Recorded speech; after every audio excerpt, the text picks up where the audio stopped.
En 1644, la dynastie Ming est renversée par la dynastie Qing, qui adopte Pékin pour capitale. Dynastie apportant d'abord prospérité à la Chine, sa chute sera violente, douloureuse, puisqu'en 1911, elle sera renversée de force. Nous verrons donc, à travers cette série de vidéos, quels sont les événements qui ont conduit à la chute de la dynastie Qing et à l'avènement de la République de Chine. Chapitre 1. L'arrivée de la dynastie Qing. En 1644, la Chine est gouvernée par une lignée d'empereurs provenant de la même dynastie depuis 1368, la dynastie Ming. Seulement, dans les années 1620 et 1630, la Chine connaît de multiples crises. D'abord, un problème de succession, avec des héritiers et des empereurs mourant tour à tour. De plus, en 1627 et 1628, une sécheresse terrible entraîne une famine dévastatrice, suivie d'invasions de criquets, de vagues de froid et d'épidémies. L'Empire est alors véritablement dépeuplé dans certaines régions. Conséquence, les recettes fiscales fondent et la révolte éclate dans plusieurs provinces. Alors, dans ces provinces révoltées, des chefs de guerre locaux se soustrayant à l'autorité de l'empereur émergent en grand nombre. Au nord de la Chine, une zone de rébellion devient même un véritable état, se faisant appeler Mandchourie. Gouverné par un chef de guerre, Wang Taji, il va alors mener une série de batailles contre les forces des Ming entre 1620 et 1642. Il les remporte. Wang Taji décède en 1643. Son jeune fils, se nommant Shunzhi, prend Pékin en 1644. C'est la date de l'avènement de la dynastie Qing, une dynastie mandchoue. L'entièreté de la Chine n'est cependant toujours pas sous contrôle, étant toujours divisée entre les multiples seigneurs de guerre. Shunzhi décède en 1661 et c'est son fils Kangxi qui devient le nouvel empereur. Il faut attendre 1683 pour que la jeune dynastie Qing s'impose totalement dans l'empire, après plusieurs révoltes comme celle des Trois Feudataires en 1673, une sécession de 3 provinces, le Yunnan, le Sichuan et le Guangdong. Il va aussi lutter contre les Mongols, qu'il bat, ainsi que contre les Russes, dans un conflit où la Chine sort victorieuse et qui fixe le tracé de la frontière russo-chinoise au niveau de la vallée de l'Amour. D'un point de vue économique, il met fin aux confiscations de terres aux paysans et organise des exonérations fiscales spéciales pour les campagnes. Le niveau de vie est ainsi amélioré pour les paysans. Il met aussi fin au fléau de la corruption des fonctionnaires. Enfin, d'un point de vue culturel, il ordonne la création d'un dictionnaire. Se nommant Dictionnaire de caractères de Kangxi, il est le plus grand de toute l'histoire de Chine, preuve d'une volonté de rayonner et de s'affirmer comme légitime. Kangxi décède en 1722. Les décennies qui suivent sont sous le signe du progrès. Rien ne semble alors prédire la catastrophe que s'apprête à subir l'Empire du Milieu. En 1735, Quanlong monte sur le trône. Son règne est un âge d'or pour la civilisation chinoise, marquant l'apogée de la dynastie Qing. Quanlong est un ambitieux, désirant par-dessus tout élargir les frontières de l'Empire chinois vers l'Asie centrale. Très investi, il rédige lui-même ses décrets, écrivant des ouvrages d'histoire, gérant son empire, s'occupant de poésie, de collections d'œuvres et de construction de palais.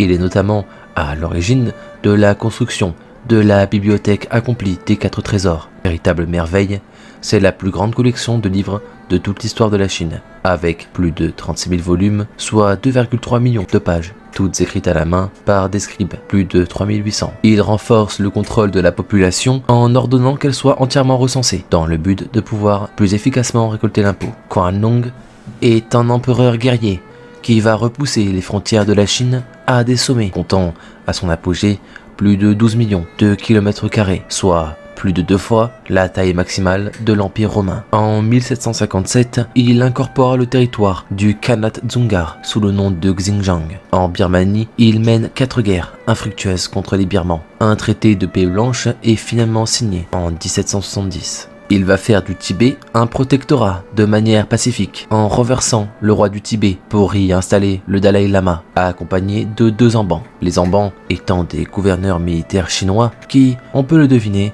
détiennent alors le véritable pouvoir au nom de l'empereur chinois. Enfin, au Vietnam, la dynastie Lei est renversée par la dynastie Tyson. Demandant l'aide de la Chine pour récupérer le trône, Qianlong intervient, mais son armée est violemment vaincue à la bataille de Dong Da au printemps 1789. Plus de 230 000 soldats chinois auraient alors été repoussés, subissant de lourdes pertes. Aujourd'hui même, cette victoire demeure un jour de fête à Hanoï, commémorant la victoire contre l'envahisseur chinois en 1789. Ces guerres abaissent donc considérablement les caisses de l'Empire. Ainsi, les taxes augmentent, qui mettent fin à la prospérité des campagnes. Cependant, cela ne semble pas menacer la survie de l'Empire.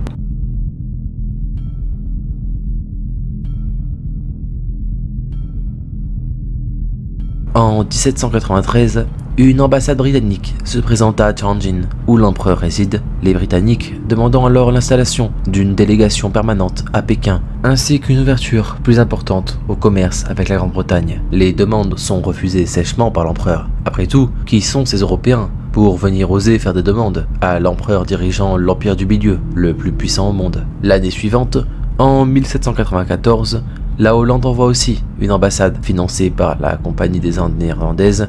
Cette délégation est retenue à Pékin.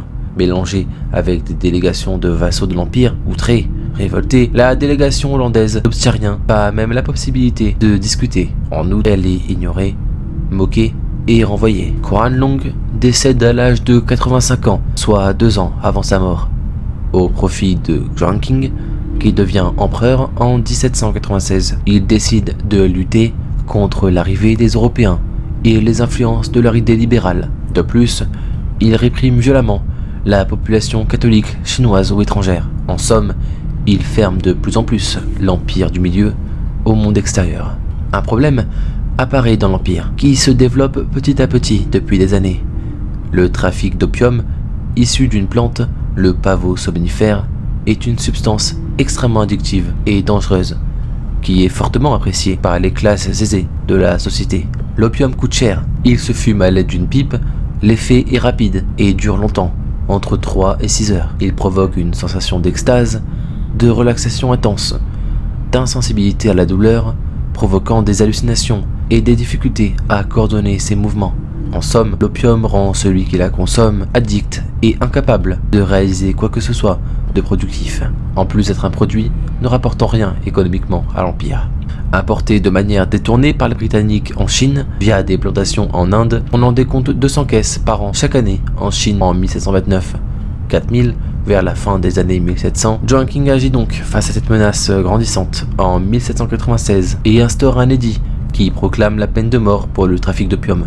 Pendant ce temps, en Europe, de nouvelles inventions révolutionnent le vieux continent. C'est la première révolution industrielle, le rendement agricole explose, des brevets sont déposés et les inventions fleurissent. C'est le début de l'ère de l'industrie, la croissance économique est énorme, la technologie progresse significativement. En Chine, il n'y a pas de révolution industrielle et la société est figée. Pas de machines à vapeur, pas d'industrie, pas d'armée moderne, la Chine est tout simplement dépassée. Alors, à l'heure des grands empires coloniaux, de l'impérialisme et du libre-échange tant prôné par le Royaume-Uni, la Chine, qui n'a pas conscience de tout cela, n'a tout simplement pas les moyens de lutter pour ce qui l'attend. Zhuang décède frappé par la foudre en 1820. C'est Dao Gang qui prend alors le pouvoir le 18 juillet 1820. Comment l'empereur se comportera-t-il face aux Européens? S'inspirera-t-il de leurs idées pour moderniser la Chine? Enfin, comment réglera-t-il le problème de l'opium, une substance extrêmement addictive qui fait des ravages dans son empire?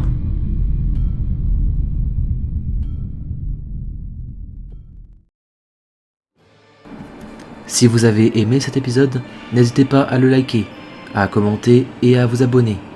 Moi je vous dis à la prochaine fois pour le prochain épisode. Merci.